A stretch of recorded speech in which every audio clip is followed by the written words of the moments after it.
Adventurous kids, explore with education and learning what a wildlife is in the Everglades. I want to explore the Museum of Discovering Science.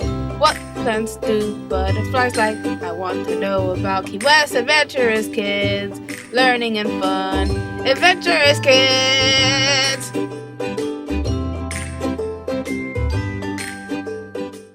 Today we are going to tell you about classification. Animals are a diverse group of living organisms that inhabit nearly every corner of our planet. To better understand this diversity, scientists use a system called classification to organize animals into groups based on shared characteristics. This system, known as taxonomy, helps us study, identify, and understand the relationships between different species.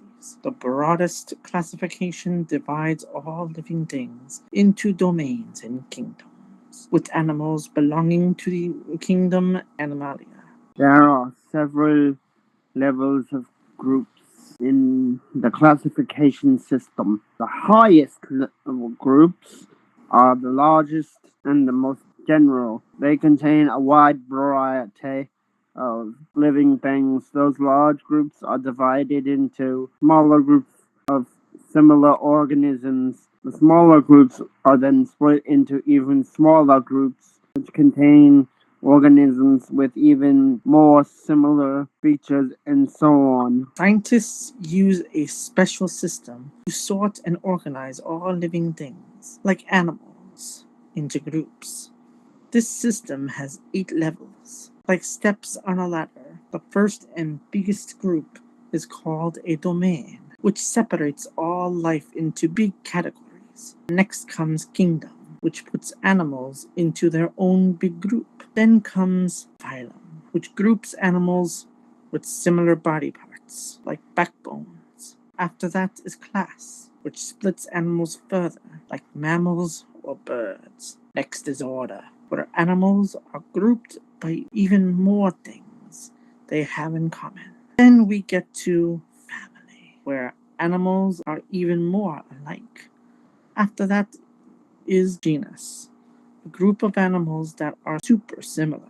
Finally, the smallest group is species, which is the exact kind of animal, like a lion or a house cat. This way, scientists can keep track of all animals and how they are related.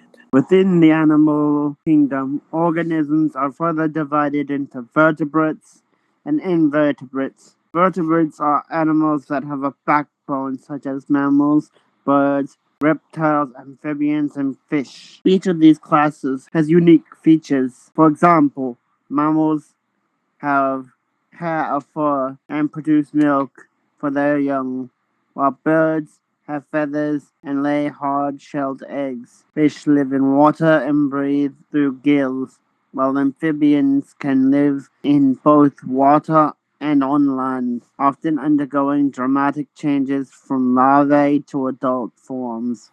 Reptiles like snakes and lizards have scaly skin and typically lay leathery eggs. In contrast, invertebrates do not have a backbone and make up about 97% of all animal species. This group includes insects, arachnids, mollusks, crustaceans, and many others. Insects like ants and butterflies have 3 body parts and 6 legs, while arachnids, such as spiders and scorpions, have 8 legs and 2 body segments. Mollusks include animals like snails, clams, and octopuses, many of which have soft bodies and sometimes shells. Despite their small size, invertebrates play a vital role in ecosystems around the world. In the 8-step animal classification system, humans are categorized as follows: domain, Ecuria, kingdom, Animalia, phylum, Chordata, class, Mammalia, order, primates, family, Hominidae, genus, Homo, and species, Homo sapiens. So humans are classified as Homo sapiens, and that's how scientists know exactly where we fit in the big animal family. Homo sapiens is Latin for wise man, in case you didn't know that. Animal classification continues to evolve as scientists discover new species and use modern tools like genetics to learn more about the relationships between organisms. By classifying animals, we not only gain a better understanding of their biology, but also help protect biodiversity and support conservation efforts across the globe. Thanks for watching. This Adventurous Kids episode. Yeah! Blessed be. What did you learn today? Adventurous Kids. Adventurous Kids. What was the most interesting fact? Adventurous Kids. Adventurous Kids. Adventurous Kids. Yeah!